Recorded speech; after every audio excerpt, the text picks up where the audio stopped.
Nós tivemos que praticamente reinventar um sistema educacional em menos de uma semana, criando plataforma digital e outros recursos para poder colocar a coisa em funcionamento, né? Preparar os professores, que não são youtubers de formação, né? Nós nem queremos que eles sejam, eles são educadores, mas para que nós pudéssemos prestar o melhor serviço possível. A gente está desde o dia 20 de março trabalhando com os nossos alunos nesse sistema de educação à distância, sempre observando, atentos e observando aos decretos federal e estadual. O grande desafio nosso é a adequação das nossas atividades junto aos municípios. Eu acho que essa é uma preocupação de todos, porque cada município tem autonomia para decidir ali como é que vai normatizar o ensino ali em nível da educação infantil, mas graças a Deus, capacitando professores, em comunicação constante com os alunos, em comunicação constante com os pais dos alunos, né? Também alinhados com os órgãos de controle, sempre informando antecipadamente quais são as nossas ações, nossas intenções, qual é a nossa programação. Então a gente acredita que está num bom caminho e driblando da melhor maneira que nós podemos as consequências dessa pandemia. As falas são de líderes da rede educacional adventista nas regiões norte e nordeste do Brasil e fazem parte de uma série de reportagens sobre a educação adventista no contexto da pandemia, veiculada no segundo semestre do ano passado pelo programa Educação, da TV Novo Tempo. Os reflexos da crise sanitária foram imediatos. Atingiram professores, pais e alunos de todos os níveis de ensino. Como mãe, para fazermos as aulas em casa, foi muito difícil. Porque você é mãe, eu sou professora, mas eu sei o que está de cunho pedagógico, ok. Mas como mãe, você acompanhar foi muito difícil, porque cada um tem um planejamento. Eu tenho filhos em idades escolares diferentes. Acompanhar a demanda das tarefas, são muitas demandas, muito difícil, o salto de um conteúdo para o outro. Não tem como fazer em horários separados, porque senão um está ali brincando, aí o outro quer brincar também. E depois ainda tem o almoço que precisa ser preparado, tem o lanche, tenho que arrumar a rotina para o outro dia. Então foi muito estressante. Hoje a gente precisa ter muito mais empatia. Eu tenho que ter com o meu aluno, que muitas vezes não vai ter acesso a uma impressora, por exemplo, não vai ter acesso a um celular, a um computador com câmera. Tem um aluno que ele não abre a câmera na aula porque ele não tem computador com câmera. O que eu sinto mais falta é o contato com os meus amigos, meus professores, as pessoas que eu sempre tive contato. E isso é o que está me fazendo muita falta. Mas todos estão tendo que se acostumar com essa realidade, que não tem data para acabar. O ensino online nas escolas públicas e particulares está autorizado até o fim da pandemia. O Ministério da Educação aprovou a resolução do Conselho Nacional de Educação que prevê as aulas remotas quando as condições sanitárias locais trouxerem risco à segurança. Em meio a uma pandemia que alterou a rotina de todo mundo, o futuro da educação tem se desenhado. Uma das tendências que parecem ter vindo para ficar foi a do ensino híbrido. Como nós sabemos, a educação à distância já era uma tendência no ambiente universitário, mas ainda não era uma realidade na educação básica brasileira. Sem dúvida, eu acho que o maior desafio que nós temos enfrentado neste momento diz respeito à questão da tecnologia. Então, esse universo digital, apesar de já estarmos acostumados a utilizar, a utilização era esporádica, né? E agora nós estamos mergulhados em tempo integral nesse novo universo. Então, eu acho que o nosso maior desafio foi essa questão de nos adequar em pouco tempo com as ferramentas digitais que nós precisávamos utilizar, estamos utilizando agora nesse processo com os alunos, né? A dificuldade mencionada por essa coordenadora pedagógica de uma escola adventista, na série de reportagens da TV Novo Tempo, foi sentida por muitos. Nem todas as escolas, especialmente no âmbito da rede pública de ensino, puderam contar com infraestrutura para o ensino à distância. O desafio ocasionado pela pandemia da Covid-19 e a suspensão das aulas presenciais levaram as escolas a buscarem alternativas para continuarem oferecendo o ensino. E aquelas escolas como a Educação Adventista, que já tinham plataformas virtuais de aprendizagem, que já estavam preparando seus professores para bem integrarem as tecnologias digitais na educação, elas tiveram melhores condições para se adequarem à realidade e continuarem oferecendo um ensino de qualidade. Escolas isoladas que não participam de uma rede e não tinham esse caminho já sendo pensado, tiveram maiores dificuldades e ainda têm. E, infelizmente, isso ocasionou o fechamento de algumas escolas, o não atendimento aos alunos, e quando se fala não apenas de rede pública de ensino, como redes particulares também, escolas particulares, que não tiveram condições de, dentro desse contexto de desafio, atender os alunos com um ensino de qualidade. Quem falou aí foi o professor Edgar Luz, diretor da Rede Educacional Adventista para 8 países sul-americanos.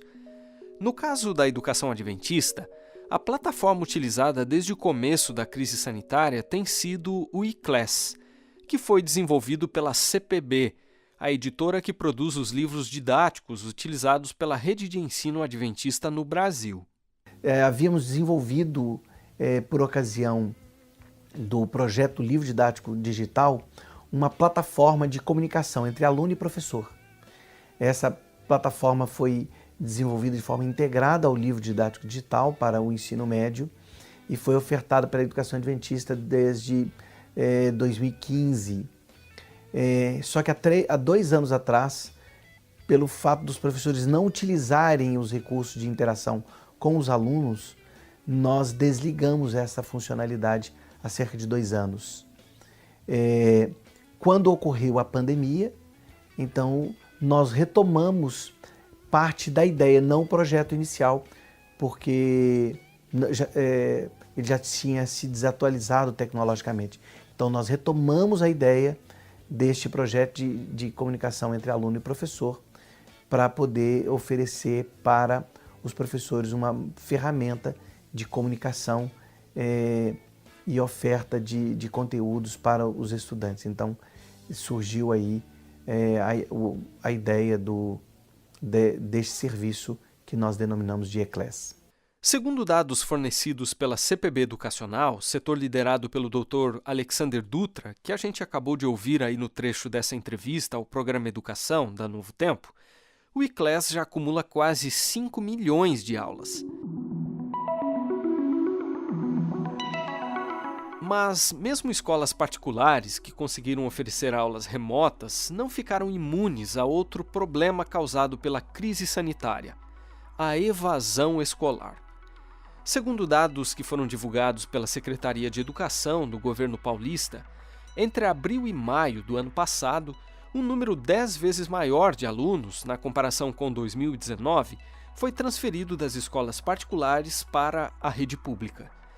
Por razões econômicas, alguns pais chegaram a tirar os filhos da escola. Já em outros casos, especialmente da rede pública, o abandono aconteceu devido à paralisação das atividades escolares. Para a gente ter uma ideia, um relatório divulgado no fim de janeiro pelo Fundo das Nações Unidas para a Infância, o UNICEF, e o Instituto Claro, indicou que em outubro, aproximadamente 5,5 milhões de crianças e adolescentes estavam sem atividades escolares ou fora da escola no Brasil. Com as escolas fechadas, o Éder fez o que pôde para o aprendizado da filha. No começo, as aulas online eram muito mais regulares, era todos os dias. Aí, com o tempo, foi se espaçando para uma vez por semana, enfim, até que terminou tudo. A situação foi ainda pior para 5,5 milhões de crianças e adolescentes em todo o país, que no ano passado não tiveram atividades escolares. A maioria simplesmente porque não recebeu nenhuma durante a pandemia. E quase 1,5 milhão não frequentou mais a escola. No norte do país, o percentual de estudantes que não conseguiu frequentar as atividades escolares na pandemia foi o dobro da média nacional, com destaque para as populações indígena e negra, que foram as mais afetadas. Apesar da evasão em todo o país e das dificuldades enfrentadas pelos alunos, em São Paulo, a volta às aulas ainda preocupa. Ambiente fechado não combina com pandemia. Mais de 1.000 salas de aulas não têm condições de funcionamento em pandemia ou sem pandemia. E essas crianças, às vezes, elas vêm assintomática com coronavírus e vai passar para o professor. E o contrário também é verdadeiro. Já pais do movimento Escolas Abertas defendem o retorno às aulas presenciais o mais rápido possível. O que o nosso movimento busca? Ele busca a reabertura das escolas de forma segura e observando os protocolos de saúde. Pelo menos 15 estados, incluindo o Amazonas, informaram que iriam retomar as atividades presenciais em fevereiro. Mas como a gente percebeu aí nessa reportagem, divulgada pela TV Brasil no dia 29 de janeiro, estamos longe de chegar a um consenso sobre essa complexa questão. De acordo com os especialistas, a volta ao ensino presencial tem vantagens, mas também oferece, por outro lado, certos riscos.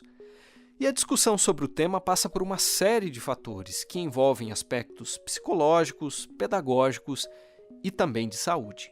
Conforme lembrou uma matéria especial publicada recentemente no site do UOL, em Nova Gales do Sul, que é o estado australiano mais populoso, a maioria das escolas se manteve aberta durante a crise sanitária, apesar de ter reduzido a frequência dos alunos durante o período de maior contágio.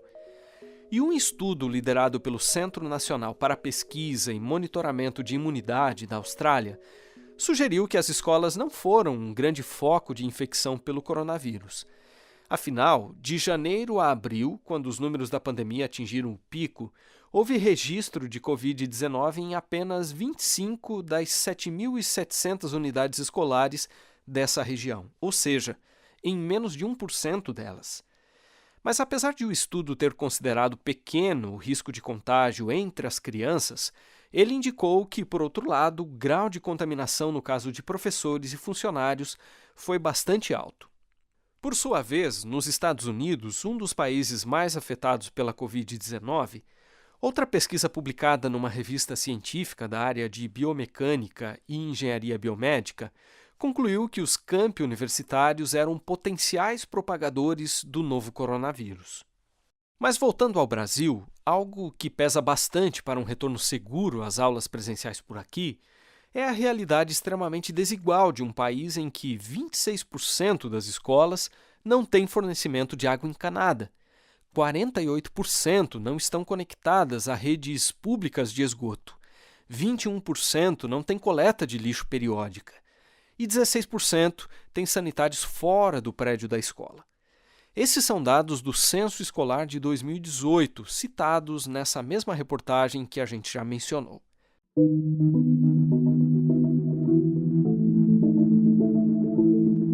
E uma vez que essa realidade se tornou mais visível com a chegada de uma pandemia, que leitura ou raio-x nós poderíamos fazer do cenário educacional brasileiro e dos rumos do ensino público e privado no Brasil? Eu sou o Márcio Tonetti e no episódio de hoje converso com a economista Priscila Bacalhau, que é mestre e doutora em economia pela Fundação Getúlio Vargas e foi pesquisadora visitante da Universidade de Stanford. Com quase 10 anos de experiência com estudos sobre impacto social, a Priscila já foi professora do INSPER em São Paulo, mas atualmente mora nos Estados Unidos, onde atua como consultora na área de educação para o Banco Mundial e pesquisadora da FGV para o Brasil e os países da África de fala portuguesa.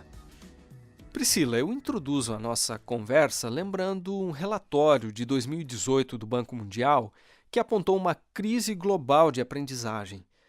Esse estudo, vamos lembrar aqui para o nosso ouvinte, mostrou que mais crianças e jovens estavam frequentando a escola ao redor do mundo, mas que o nível de aproveitamento está sendo muito baixo. O levantamento apresenta até um cálculo de que, no caso da aprendizagem da matemática, por exemplo, o Brasil demoraria 75 anos para que seus estudantes do ensino médio atingissem a pontuação média dos países ricos. Então eu te pergunto, por que, apesar de termos mais alunos na escola, eles não estão aprendendo? O processo de redemocratização do Brasil trouxe benefícios inegáveis para a educação no país. Então, quanto à Constituição Federal de 1988, que é um grande marco, né, da redemocratização, ao colocar a educação como um direito de todos e todas, isso também é um marco para garantir o acesso e, posteriormente, a universalização desse acesso à educação, à escola, principalmente no ensino fundamental. E esse é um movimento que não foi único do Brasil, né? Ele teve uma sintonia com movimentos em outras partes do mundo, em especial se olhamos para a América Latina, aqui próxima a nós. E o importante, assim, é que, de forma geral, o Brasil pode ser considerado bem-sucedido em colocar crianças e jovens dentro da escola. Isso se deu por meio de diversas políticas públicas e ferramentas, como o Bolsa Família, né, que tem como condicionalidade para a transferência de renda a frequência escolar. O problema é que a universalização do acesso à educação não garante por si só a universalização da aprendizagem. Então, crianças e jovens estão chegando à escola, estão frequentando a escola, mas isso não é garantia de que elas vão aprender. E, de fato, elas não estão aprendendo, é isso que nós observamos. Isso ocorre por diversos motivos, né? Muitas vezes elas já chegam com um déficit nutricional ou estão em ambientes adversos que não vão facilitar a sua aprendizagem. Às vezes há déficit de recursos humanos, professores não estão capacitados para essa nova situação, há déficit de recursos financeiros, de investimento, de qualidade de gestão da educação, ou interesses políticos divergentes do avanço da aprendizagem. Ou seja, tudo isso atua de forma a dificultar o processo de aprendizagem dos estudantes. Então, o que nós observamos hoje é que estamos muito aquém das metas de aprendizagem que possam ser consideradas satisfatórias. E isso reforça também diversas desigualdades educacionais e, consequentemente, também sociais, em diferentes níveis, regionais, de raça, cor, de vulnerabilidade. E Priscila, na última década, cresceu o número de entidades que estão fazendo revisões de literatura a fim de identificar quais intervenções geram resultados efetivos na educação. Pegando carona nesse movimento, muito se fala hoje de que as políticas públicas devem ser baseadas em evidências. O que seriam evidências em educação e como que a gente pode medir a efetividade do aprendizado? Você comentou que muito se fala sobre políticas públicas baseadas em evidências, né? A minha preocupação é que não se fale o suficiente ainda, na verdade. Eu acredito que ainda temos um longo caminho para percorrer nesse sentido. E por quê, né? Porque como que se tomam decisões de políticas públicas ou de projetos sociais? Existem diversos fatores que vão influenciar a tomada de decisão.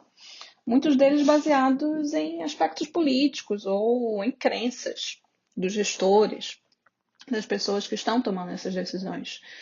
E aqui pensando no contexto de políticas educacionais, mas no limite isso cabe em todas as áreas. Mas como a ciência pode contribuir na tomada de decisão? Uma das maneiras é fornecer evidências robustas sobre quais são as formas mais efetivas de promover o avanço dos resultados desejados. Então, por exemplo, nós comentamos antes sobre a crise de aprendizagem que observamos no Brasil e no mundo até. Isso já antes da pandemia, tá? Então, não é uma crise de aprendizagem que foi provocada pela pandemia, ela foi reforçada, mas já existia antes. Nós precisamos nos perguntar quais são as formas mais efetivas de garantir que os estudantes vão aprender. Quais seriam as formas mais efetivas para recuperar um aprendizado que esteja atrasado? E para responder essas perguntas, o ideal é que haja um sistema de monitoramento e avaliação desde a formulação das políticas e das intervenções para o diagnóstico do problema e então pensar em encontrar e adaptar soluções já existentes que apresentem evidências robustas de que sejam efetivas. Vale a gente lembrar que, para muitos alunos, o ano de 2020 foi perdido, né? Ou quase totalmente perdido. E aí eu te pergunto, Priscila, se já é possível medir o impacto que a pandemia teve e terá sobre essa geração. E como minimizar ou até reverter esses efeitos a partir deste ano, quando as aulas presenciais começam a retornar, como a gente mencionou aí na introdução do podcast. Tem alguns efeitos imediatos da pandemia que trouxe para essa geração de estudantes que nós já conseguimos observar, né, com dados provenientes tanto de pesquisas quantitativas quanto também de relatos dos profissionais da educação. Então, como eu comentei antes sobre a universalização do acesso à educação e como o Brasil é bem sucedido nesse aspecto, né, nas últimas décadas, mas essa universalização foi colocada em xeque com a pandemia. Então, temos, por exemplo, a pesquisa elaborada pelo IBGE, a PNAD-Covid, que mostra um impacto imediato no acesso à educação, impacto negativo, né, um efeito negativo e possivelmente um reforço de desigualdades regionais, desigualdades educacionais, dependendo da condição socioeconômica da família. E também vemos com pesquisas e relatos de profissionais efeitos na saúde mental, não só dos estudantes, mas de professores, gestores, todos os profissionais de educação, e isso vai afetar todo o processo da educação lá na frente também, né? Esses efeitos na saúde mental. Além da falta de interação entre os estudantes, que faz parte do desenvolvimento integral de crianças e adolescentes e, em grande medida, foi perdida ou prejudicada com a pandemia. Mais para frente, que nós não conseguimos observar agora com os dados que nós temos hoje, mas com certeza veremos mais para frente um aprofundamento da crise de aprendizagem. E com as próximas avaliações nós vamos ter uma real noção do tamanho do impacto da pandemia na aprendizagem. Agora, o que é que a gente pode fazer para mitigar esses efeitos negativos? Tudo isso tem que ser pensado desde já deveríamos estar pensando, né, o que é que podemos fazer mesmo antes do retorno das aulas presenciais. E aí a gente coloca estratégias como busca ativa de crianças e jovens para garantir que eles voltem para a escola, né, que eles estejam no processo da educação. É preciso pensar no desenvolvimento de competências socioemocionais para dar um suporte, um acolhimento a esses estudantes e aos professores, a todos os profissionais. É preciso pensar quais são os recursos tecnológicos necessários para essa nova realidade que temos hoje, né? E também, finalmente, pensar na recuperação de aprendizagem. O que a gente pode fazer para garantir a recuperação da aprendizagem desses estudantes que ficaram tanto tempo fora da escola?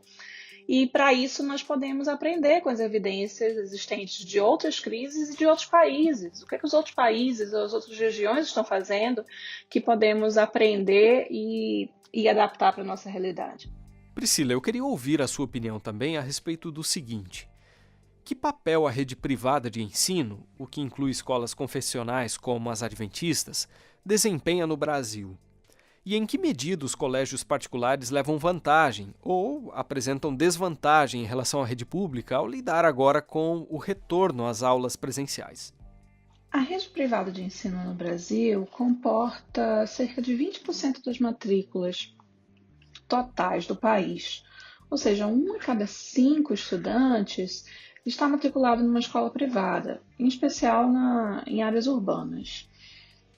E existe uma distância entre o desempenho alcançado pelos estudantes da rede pública e da rede privada.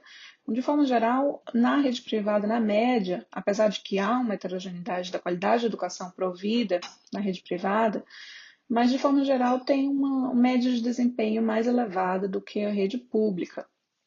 E essa distância ela acaba se acentuando ainda mais a partir dos anos finais do ensino fundamental e no ensino médio. Agora, a rede privada, ela traz uma vantagem em relação à rede pública no que diz respeito à autonomia da gestão. Então, apesar da rede privada não ter todo o aparato do governo como apoio para para o seu funcionamento, a autonomia da gestão ela pode facilitar muito a desburocratização do processo decisório e, inclusive, a tomada de decisões baseadas em evidências.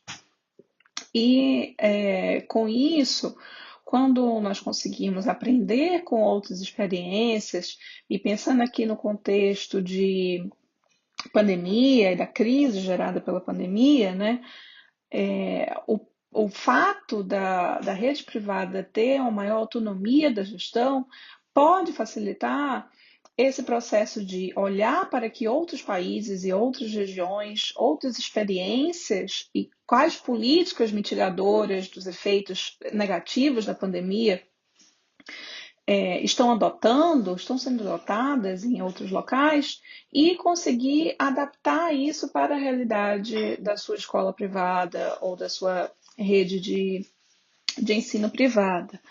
Então, essa é uma vantagem no processo de gerenciamento que é preciso ser levado em consideração e aproveitar essa vantagem para obter melhores resultados. Como você disse anteriormente, vários dos problemas educacionais que temos no Brasil e também no mundo são anteriores à pandemia. Porém, encerrando aqui a nossa conversa, eu pergunto que demandas a crise sanitária explicitou e quais tendências educacionais ela acelerou? Logo no início do isolamento social, em 2020, a pandemia já mostrou seu potencial catalisador das desigualdades sociais e educacionais. Mas, de forma geral, o que a gente observa na rede particular e mesmo em algumas redes públicas é que elas conseguiram responder, algumas, né, de forma mais rápida a demandas que estavam surgindo, organizando, por exemplo, oferta de ensino remoto.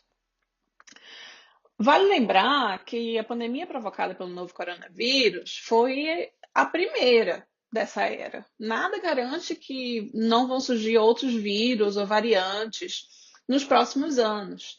Então, por isso, a gente já precisa estar preparado de agora. Do ponto de vista da educação, precisamos ter à mão ferramentas que permitam combater a evasão escolar e garantir o aprendizado para todas as crianças e jovens.